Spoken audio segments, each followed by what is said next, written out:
24 नवंबर 2025 को एक खबर टीवी चैनल पर बड़ी ही जोरों से दिखाई जाती है कि बॉलीवुड के he man the greatest actor Dharmendra ji अब हमारे बीच नहीं रहे। ये वही एक्टर हैं जिसने अपने पूरे करियर में 300 से ज्यादा फिल्में की और उनमें से 75 फिल्में सुपरहिट थी, लेकिन उसके बाद ये सुपरस्टार की पोजीशन से कहां गायब हो गई। एंड धर्मेंद्र ने क्यों अपना धर्म इस्लाम में बदला था और क्यों करनी पड़ी हेमा मालिनी से दूसरी शादी। उनके दूसरी शादी करने के बाद उनकी पहली पत्नी और उसके बच्चों का क्या हुआ। तो आज हम जानेंगे धर्म जी के स्ट्रगल से लेकर उनके सुपरस्टार बनने तक की कहानी के बारे में, और साथ ही जानेंगे उन सवालों के उत्तर जो इस वीडियो को देखने से पहले आपके मन में उभर रहे हैं।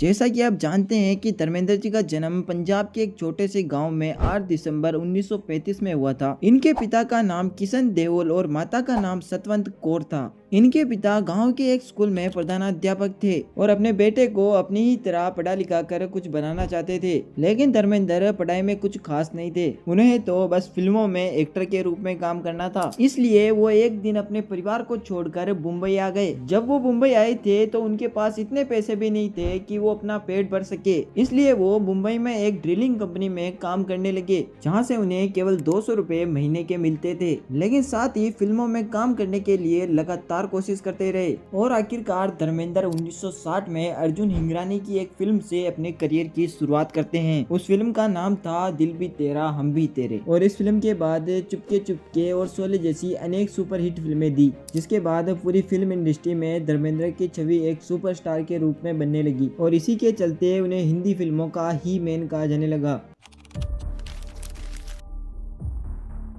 दोस्तों, उनकी दूसरी शादी पर बात करने से पहले उनकी पहली शादी के बारे में थोड़ा जान लेते हैं। धर्मेंद्र की पहली शादी प्रकाश कौर से हुई थी, जिनसे उनके 2 बेटे सनी देओल और बॉबी देओल हुए थे। उसके बाद 1970 में आई इनकी एक और मूवी तू हसीना मैं जवां, जिसमें मुख्य एक्ट्रेस और कोई नहीं बल्कि हेमा मालिनी थी। इस फिल्म की शूटिंग के दौरान ही ये दोनों एक दूसरे के प्यार में पड़ गए और ये दोनों शादी करने के लिए तैयार थे, लेकिन जो कि हेमा मालिनी इस्लाम धर्म से बिलोंग करती थी, तो भला कैसे एक इस्लाम धर्म की लड़की और एक हिंदू धर्म का लड़का आपस में शादी कर सकते थे। इस पर उनके परिवार वालों ने हेमा मालिनी को शादी के लिए मना कर दिया, लेकिन 1980 में धर्मेंद्र ने हेमा मालिनी से शादी करने के लिए इस्लाम को अपना लिया और अपना नाम बदलकर दिलावर खान रख लिया था। इस तरह से धर्मेंद्र और हेमा मालिनी की शादी हुई। लेकिन अगला सवाल ये उठता है कि उनकी दूसरी शादी के बाद उनकी पहली पत्नी और उसके बच्चों का क्या हुआ।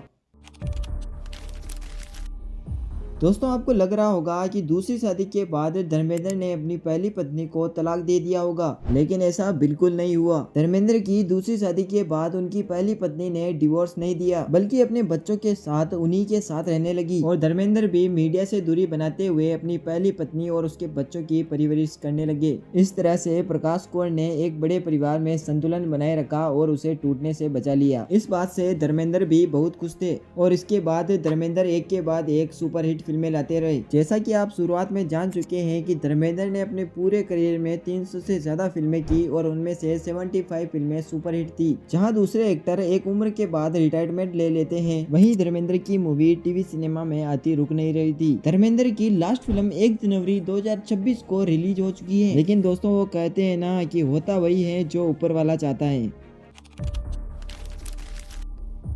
दोस्तों, धर्मेंद्र को 31 अक्टूबर 2025 को सांस लेने में तकलीफ होती है, जिसके कारण धर्मेंद्र को मुंबई के ब्रिज कैंडी हॉस्पिटल में एडमिट करवाया जाता है, लेकिन उनकी मौत उस दिन नहीं हुई। उसके बाद 12 दिनों तक अस्पताल में ट्रीटमेंट चलने के बाद उन्हें छुट्टी दे दी गई, लेकिन 23 नवंबर 2025 को एक रूटीन चेकअप के लिए उन्हें अस्पताल ले जाया जाता है और सामान्य जाँच के लिए उन्हें आईसीयू में रखा जाता है। उसके बाद 24 नवम्बर 2025 को खबर आती है कि धर्मेंद्र जी अब हमारे बीच नहीं रहे। डॉक्टरों ने बताया कि उनकी मौत उनकी पहले की बीमारी जो कि सांस लेने में तकलीफ होती थी उसके कारण हुई है। उसके बाद सोशल मीडिया पर उनकी मौत के अलग अलग कारण उभरने लगे, लेकिन उनकी मौत का असली कारण उन डॉक्टरों के अलावा और कोई नहीं जानता जो उस समय उनका ट्रीटमेंट कर रहे थे। धर्मेंद्र जी जैसा एक्टर और कोई नहीं हो सकता। धर्मेंद्र जी भले ही कितने ही बड़े एक्टर क्यों ना रहे हो, लेकिन वह हमेशा सादगी से भरा जीवन जीते थे। तो ये थी हमारी आज की कहानी। अगर आपको वीडियो पसंद आई है तो वीडियो को लाइक और चैनल को सब्सक्राइब करके कमेंट में RIP धर्मेंद्र जी जरूर लिखे।